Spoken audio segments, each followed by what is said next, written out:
Now we've had some summertime blues and sometimes summertime some woo. We got some stuff going on today. Not exactly, you know, the way it planned. I was supposed to be here, I don't know, 40 minutes before I got here. So it's not. Here's the thing. Today at 7, Jim Traficant was scheduled to speak.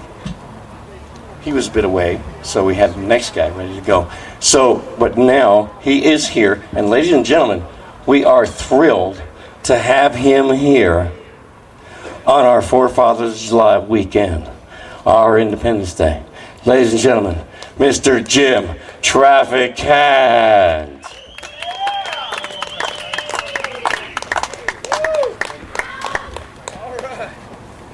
What is this? Easton's version of Woodstock or what? This whole place is out of control. We got to watch. Well, it's good to see you. I come a long way. The trouble with politics in America, not enough people are involved. I don't know what I'm doing here. I've been indicted more than I've been inducted in the Hall of Fame. You know, when I come to this area, I think about the ball players I played with from this area. I played at the University of Pittsburgh, and I was a sophomore when Mike Ditka was a senior, Mike and we beat Syracuse up at Syracuse at Ernie Davis, who was born and raised in Easton, and stopped their streak 10-0. Old Archibald Stadium brings back a lot of memories. I remember Ronaldo Pasil and Johnny Yacino from Hazleton specifically. But this area has been rich for great football players. The state of Pennsylvania certainly is. And I was glad to have been able to play at the University of Pittsburgh. I'm glad to be here. I'm glad to be anywhere. I just came out of prison. I was in prison 7.5 years. Some of it was nearby up here in Allentown. The reason I was sent to Allentown, quite frankly, is 50% of the population were Hispanics. And I'm not against Hispanics. But I was a congressman that passed legislation to put 10,000 soldiers, move them from Europe, and bring them to our borders and guard our borders against illegal immigration, narcotics, and other products. And for that, I was targeted. I was able to pass it in the House. The Senate wouldn't go for it. And what we have right now in the country, folks, you've got both political parties catering to a very big block of votes. And people are just jumping the fence, and we are spending billions of dollars on what they call Homeland Security. If I ever heard anything as silly as that, you're all the same. How can you have a Homeland Security program with one Border Patrol agent for every 2 miles of border? Put the troops on the border! This is a national security issue! You're damn right it is. But you got to let me go on. I certainly will, sir. I was a sheriff first. And when I ran for sheriff, I met all the mobsters in Northeast Ohio. And what no one till this day will write or believe, the mob owned the FBI back there. I became sheriff. I was going to bust the FBI. Next thing I know, I got indicted for supposedly taking bribes from these mobsters. And the bottom line was, they never indicted the mobsters, never even subpoenaed them, never called them to trial. I subpoenaed them, and the judge let them take the Fifth Amendment inner chamber so the jury wouldn't see it. But what has happened from that trial, I was able to get through a whistleblower an affidavit where an FBI agent wrote an affidavit saying that the agent in charge of Youngstown was on the payroll of the mob. And when he had to retire because of his age, they orchestrated his appointment to the chief of police of the city of Youngstown. So finally the judge wouldn't let me call this agent. I'll never forget in her chambers, I said, go ahead, you want to put me in prison so bad, you're giving me the only shot out on appeal. She said, well, I'm going to go ahead and let you bring him. And the prosecutor's head dropped in his lap. And listen to what he said. These are key words. Remember these. National security. I said, national security, my ass caught. Bottom line is, I call that agent to the stand, get down to the nitty-gritty. I say, now, did you write this affidavit? Yes. Was there ever an investigation into these matters? I don't know. Do you know if anybody asked for an investigation in these matters? I don't know.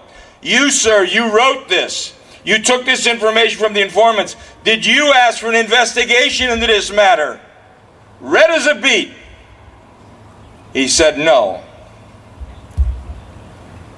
From there it broke up. It busted up in Boston. You just read about the arrest of Whitey Bulger. That affidavit up in Northeast Ohio showed one thing, folks. The government and the power of the government is very corrupt. Now, I'm not saying it because they say Traficant's just upset because of all this malarkey. I'm telling you that. We got a hell of a mess on our hands. The people have nothing to do with the government. Forget that crap. We the people. We have now a government coming at us.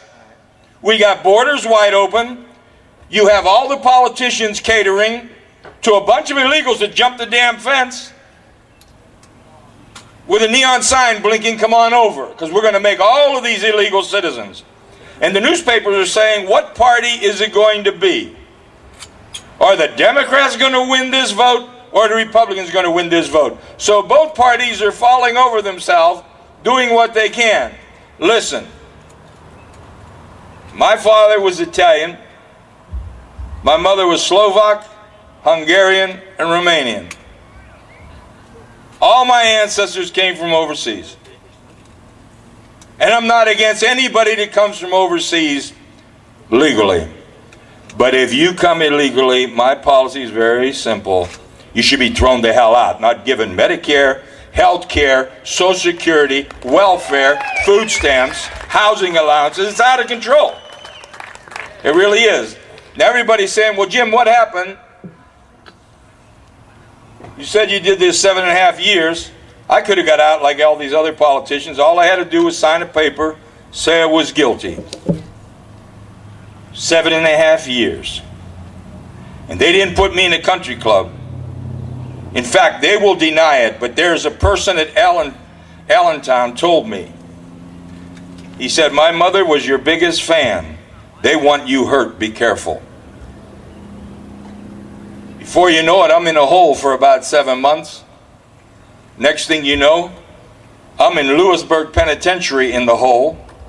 Next thing you know, I go with a black box and shackles all the way to Rochester, Minnesota,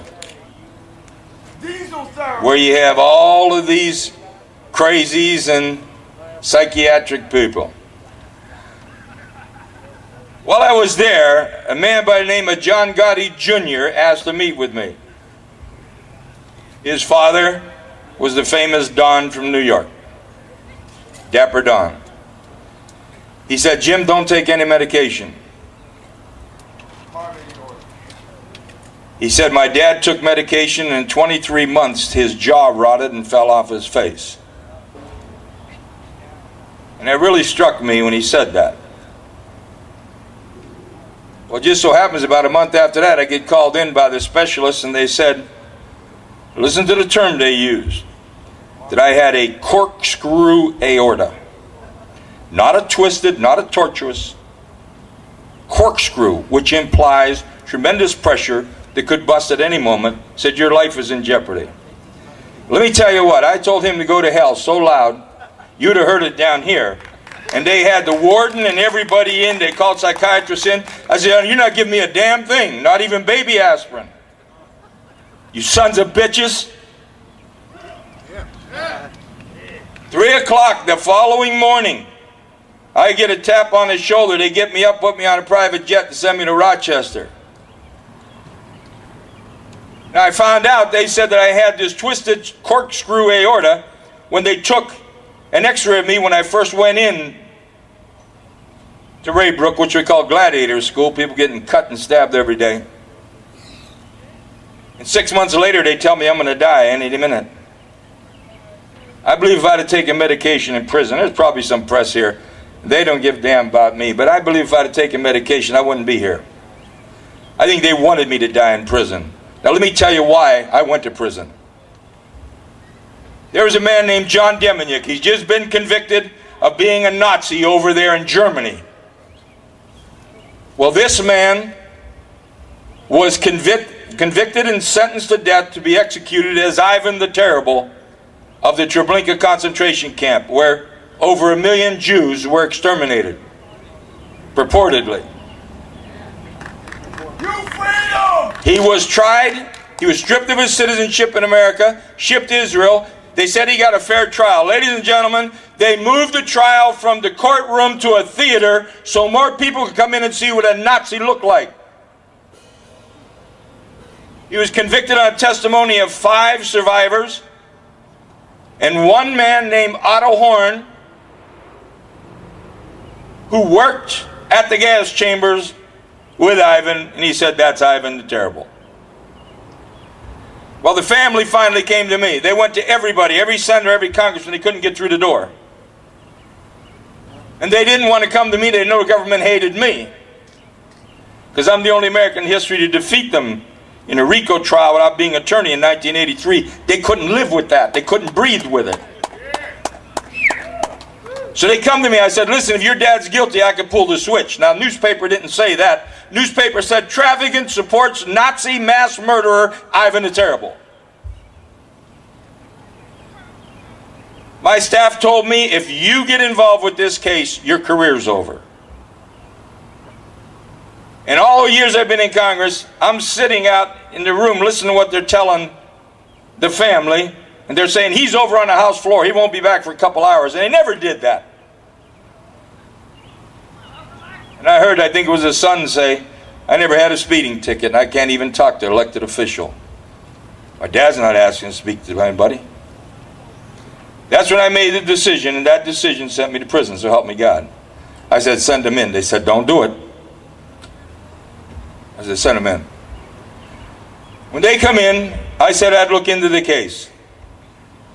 I can't get too deep into it, but I want you just to imagine. You have a man convicted of mass murder, on death row, sentenced to be executed, and I bring him home. So what does that tell you? The information I was able to come up with came from some sources within the Justice Department. People within the Justice Department knew this guy was getting screwed. And let me tell you the document I got. This guy, Otto Horn, he said at trial, is that Ivan? He said, that's Ivan. He said, they came over 3 years ago and showed me photographs, and I identified Ivan immediately. Then they showed me a photo spread when he was in his 40s, which I wouldn't have known him then, but I could tell him anywhere, that's Ivan. Well, bingo, guess what I get? I get the 2 official original reports of the investigators who went over there to show him the photos. And here's what they said. He looked at the first set of photographs. One person looked familiar.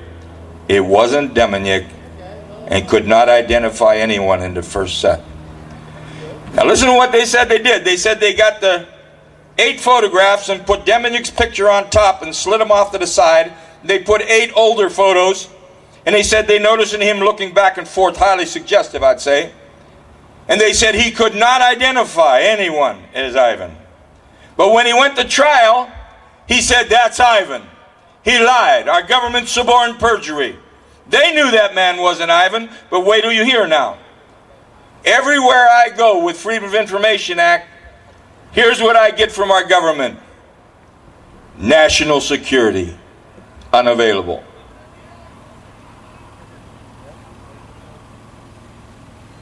I looked at my staff and I said, was there ever a trial about the Treblinka concentration camp in Poland?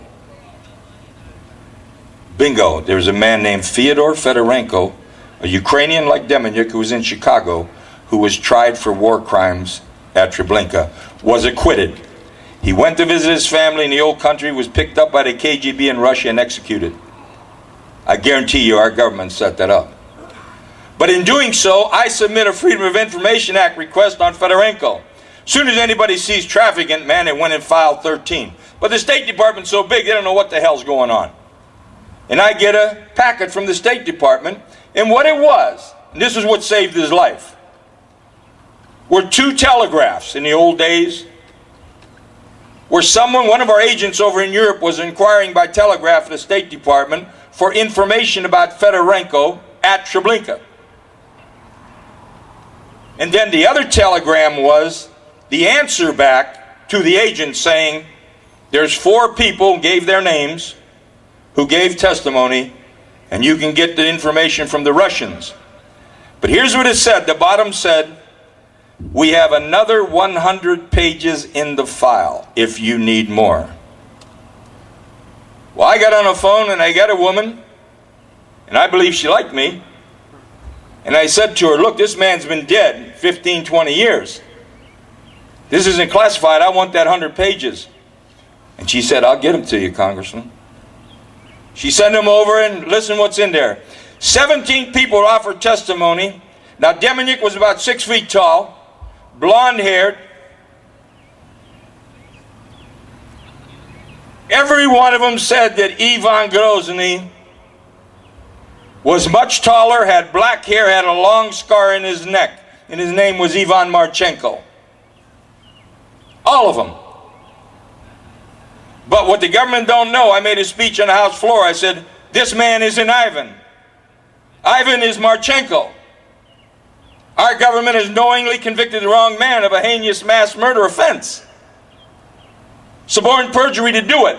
Violated the rights of this citizen. Stripped his citizenship away like a dog. But what they didn't know, that in that packet was a photograph of 2 Nazis. And the guy identifying, here's what he said. Never forget it as long as I live, because they come and took all my stuff. He said, the short man on the right with the pistol is Takchuk. The tall man on the left is the man the Jewish prisoners feared the most. Ivan Grozny, Ivan Marchenko. So I wait for the government, the Justice Department, everybody to deny it. And you'll never hear them make a comment. That night they went in the press and said there were 2 Ivans. I went on the House floor and said, you sure there wasn't a swing shift here? Damn bunch of liars. Then the story broke in Vanity Fair. But let me tell you how powerful the problem is here. I was the #1 target of the American-Israel Public Affairs Committee. I'm not an anti-Semite. I've been listed as an anti-Semite against Israel. Quite frankly, Israel's become so powerful, they control your Congress more than you do. They don't burp without checking with them. Yeah, you're right. And it's out of hand. They got us in 2 world wars here. They might as well be world wars. We're around the world spending hundreds of billions of dollars for what? For them. We got more oil trapped in shale rock in America than they got in the damn Mideast. So having said that now, the 6th Circuit Court in Cincinnati would not accept my evidence. They said the matter is being litigated in Israel. Can you believe that? I went to the powerful members of the Congress to have a hearing on the issue. Listen to the type of thing they said to me. I won't mention their name. Jim, I'm close to retirement. Don't involve me in this. Leave me out of this, Jim. I don't want to touch this, Jim. But now everybody was laughing at me in the beginning. Now everybody's ducking me, aren't they? So I go over to Israel. We sent all the evidence to the attorney in Israel, and he submitted it to the Israeli Supreme Court. I went over to Israel. I spent 7 days. And when I got off the plane, everybody knew who I was. I was like a rock star. Everybody knew who the hell I was. When I was there, I get a call from the Today Show. Brian Gumbel was the host then, and he interviewed me. And I said, Brian, if they put this man to death on the strength of the evidence they've submitted to the Israeli Supreme Court, Israel will lose $25 billion a year from the American taxpayers. He said, what do you mean, Congressman? They only get $3 billion. I said, hold it. Only $3 billion? That's $5,000 for every man, woman, and child that breathes in Israel. But that's only one bill, Brian. Look at the other bills. Loans converted to grants, economic assistance, military assistance, trade compacts. I'm saying that Israel gets $25 billion a year, $35,000 for every man, woman, and child, more money than my workers in my district working 40 hours. Thank you, Congressman. Thank you, Congressman. Ladies and gentlemen, that night, my hotel room in Jerusalem, I got a call. The Israeli Supreme Court said he'll be in Tel Aviv tomorrow night. Take him home. They didn't want any more problems. When we got to New York, I called a press conference. All the press ran. We got him on a private plane. Ducked out. When we landed in New York, there was a press release that came out of the Sixth Circuit Court in Cincinnati, Ohio. It said, a tragic but honest mistake by the government, and nobody was charged. That man was going to be let to be put to death. Now you're saying, well, Jim, he must be dirty. Look, they just convicted him. They did the same thing to me. Don't you understand what they did? They didn't want history to go back and say, what really happened here? Oh, he must be dirty. So they got Germany to do it. Israel wouldn't even handle his trial. Now with me, I'm just going to close with this. Here's what came out at my trial. 6-year investigation of me. $15 million to the taxpayers. Over 260 agents involved. And they said they made no tape recordings of me at all. They had no physical evidence. They had 7 people going to prison. 4 of them have since already admitted they lied. You're looking at the only man I was put in prison without a bit of evidence. They had to get rid of me because I sure as hell was dangerous. I had a knack for telling the damn truth like a dummy. So, you're not looking at a very bright politician. If I was a bright politician, when my staff said don't talk to his family, I'd have let them go. But you see, I believe that everybody should have an opportunity to address their government. And what the hell kind of government is it when we just abandon people? When you allow the violation of one citizen's rights, you endanger the rights of all Americans. Can't have it. So in closing out here, I want to share 2 things. I've got a book coming out. And Pete Tepetti, he said, Paul Tepetti, he said, only take 20 minutes. So I'm going to take a couple more minutes. No, as long as we're you okay, want, all right. Yeah. But anyway, I'm proud of you, man. The book is called America's Last Minute Man. When I was in Congress, I used to make these little 1-minute speeches. Some were very funny. They made the national news, and I was on a lot of national shows. And the government was sick and tired of hearing from me. Things like, you know, we should take the IRS, handcuff them to a chain link fence, and flog them with their own damn tax code. You know. Just nice little statements. So the book is a compilation of some of those. It'll be coming out. And it's quite interesting. There's about 25 chapters. I'll break them down different chapters with speeches relevant. And then a summary of why I said those things. And some of them will make you laugh. Like nuclear canines and burping cows. They wanted to put scrubbers on their back end because they were damaging the ozone. And I said, what if Nellie goes 9.5 on the Richter with a backfire? We call the bomb squad or what? But anyway, there are 2 things I want to share with you. One of them was, and it didn't endear me to Congress, we're in the debate on foreign aid. I was trying to cut foreign aid by 1%. Now listen, some people come to me and says, are you going to exempt Israel? I said, hell no. Everybody. Well, it didn't pass. Only got a handful of votes because nobody wants to go against Israel. You do, you're gone. You'll have the newspaper against you, the press against you. They control the press, control the money, control Hollywood, control New York. Believe me when I tell you, it's a damn shame. We've got to watch here what's going on. But in a little bit of a writ of fellas' age, I said, you're nothing but a bunch of prostitutes, political prostitutes. And so help me God, they jumped up like 100 wounded TV evangelists, demanding that my words be stricken from the record.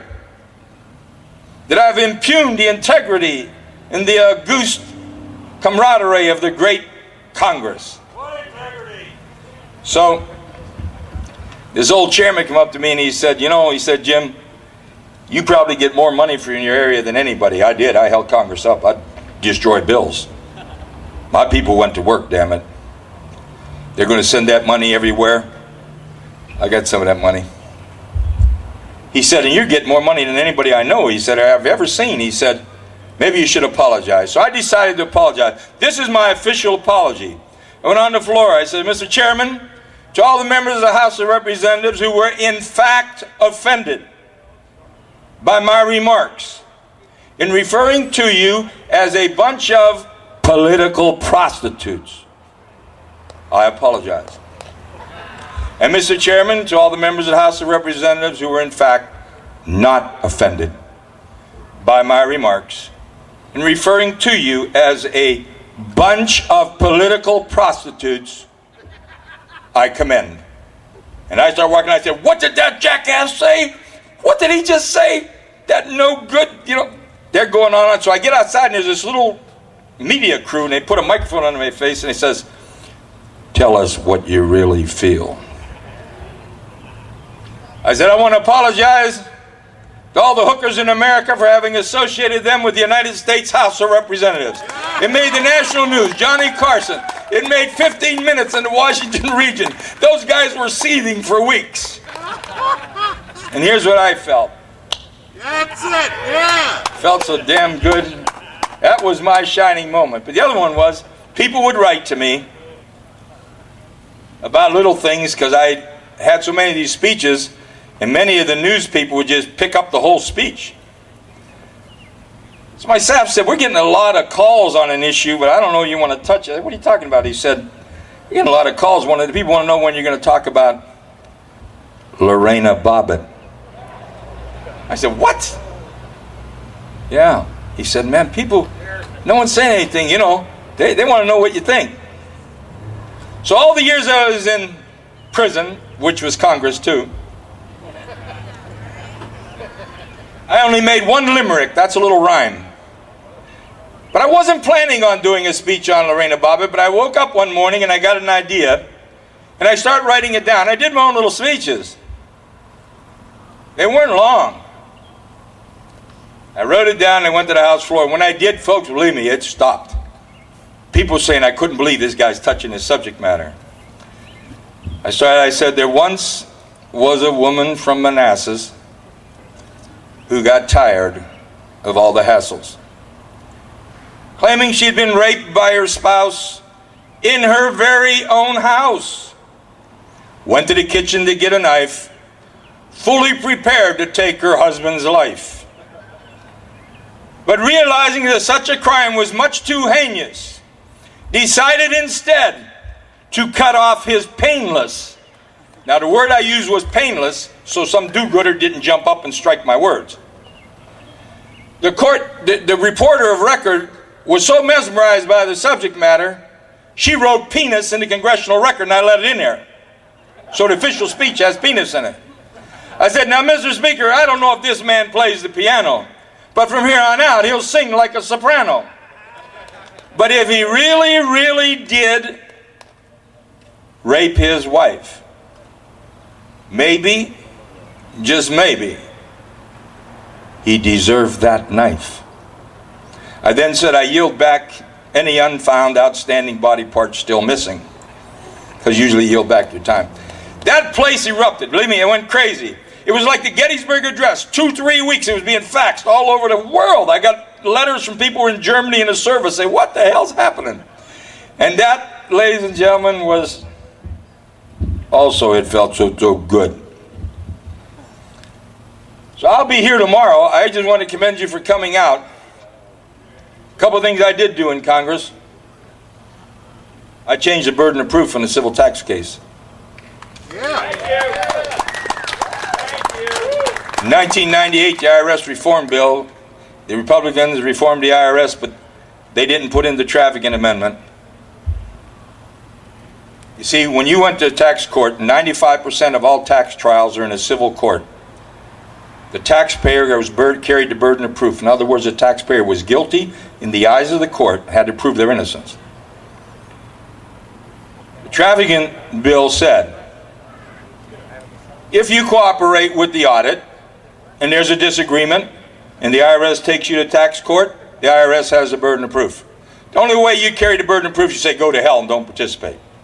If you comply with their audit, let them look at your stuff. Second, it said they can no longer come in and seize your property or padlock your place without a court order. They had to file a court motion and you had the right to contest it and go to court against it. Well, the IRS said that if the IRS reform bill contains the Traficant burden of proof change, they'll recommend a veto to Clinton. So the bill comes to the floor and it doesn't have my amendment in it. I said on the House floor, this bill's like kissing your sister. I mean, it's a feel-good bill. I'll vote for it, but it ain't going to do a damn thing. Let me tell you one thing I learned. Because I would speak on this once or twice a month for 12 years. I'd cite every fault and every violation I could find in the IRS and dramatize it. I got a call from the chairman of the committee that night and said, Jim, we're overwhelmed with contacts to us. They said they want the Traficant burden of proof change in his bill, and he said, I'm going to put it in conference. One of the first times in history an important, significant matter was inserted into a conference. Because see, that means the Senate didn't have it in the bill, the House didn't have it in the bill. Now, if one had it, it would be a conference battle of whether you keep it, but neither had it. It was put in and it stayed. Here's the statistics. First of all, I was on the Bob Novak show. I don't know if you remember Bob Novak. He now passed away, an old conservative TV guy. He says, I can't believe you passed it. He said, but I think Clinton's going to veto it. He said, what do you think? I said, they don't call Clinton Slick Willie for nothing. He could veto the bill and help some IRS workers, or he could sign the bill and help a hell of a lot of Americans. Well, Slick Willie signed the bill. So it's a law. 12 months after that, they did a snapshot review. They looked at 12 months before and 12 months after the passage of that bill. And the most important areas dealt with, naturally, burden of proof. First category was wage garnishments, where the IRS could just come in and say you're guilty and attach your wages. Wage garnishments dropped from 3.5 million Americans to 560,000. 3 million less. Second category is property liens. They lien your property, you're done as a businessman, anybody. The year before, 670,000 property liens. Following year, 160,000. But the biggest one was individual seizure of family homes. The year before, it was 10,073. After the burden of proof change, folks, 57 homes in 50 states. One per state. Those bastards were ripping us off big, weren't they? And the point I made in the national debate with the IRS commissioner, the IRS commissioner said, we're going to have more aggressive audits. I said, why? He said, deadbeats are going to get over. I said, give me an example. He says, okay, someone says they give $1,000 a week to the church. We're going to have to go to the church. We're going to have to do a lifestyle. We're going to have to do a net worth. We're going to have to go to their neighbors, go to their businesses, look at their habits, look at what they own. I said, what do you think about that, Congressman? I said, why don't they ask for a receipt? And listen to what she said. How can the Internal Revenue Service prove a negative? I said, what the hell are you talking about? You're accusing. You should have grounds for accusation. How could a taxpayer prove a negative? Man, they knew me all over the country. There's someone sitting out here. How can the IRS prove a negative? You shouldn't be taking those people to court unless you have enough evidence on them to do so. And we sit back. Listen, we sit back. We don't even understand what the hell's going on down there. You do not understand what's going on. You will not know. And let me tell you this. 90% of the people in Congress not only don't know what's going on, they're just a bunch of damn lemmings. Yeah. And we got a problem. They may hate me, but we got a real big problem. I don't blame you. Don't get sexual. You're out of control. You know, I'm here in Pennsylvania. Having said that, okay, I've had it with you. I'll stick down a little while. The book will be America's Last Minute Man. Pete, I have a little painting for you. When I was in art school, prison, I did some paintings, and I brought one for you, but I left it back in the room. I'll have to give it to you tomorrow. It's no excuse. And Pete Papa's here, Pete Papa Heracles. Step out here, Pete, from American Free Press. There's a great writer. He's going to speak. A great writer and a great friend. And I want to say this to you. American Free Press is a little publication that comes out every week out of Washington, D.C.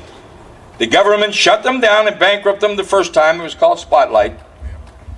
But if you want to know what's going on, read the American Free Press. You'll hear from people like Pete, Victor Thorne, Michael Collins Piper, some others know what they're doing. So I'm honored here to be with you tonight. I don't care what they said about me, and I don't care what they say about you. You're okay with me. Thank you. Yeah. I'll be here tomorrow. I'm going to come over about 2 o'clock. I may come earlier because I got to get back to Ohio. You know, it is a holiday. Yeah, Jim.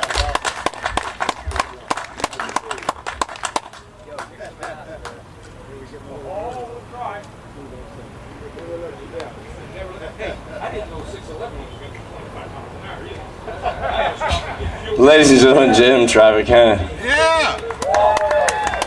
And you know, he speaks, and you listen and you say, well, damn. And I've been saying that for quite a while back here, because I'm an idiot, you know, oh, damn. I get to say that way I mess with nobody else. Anyway,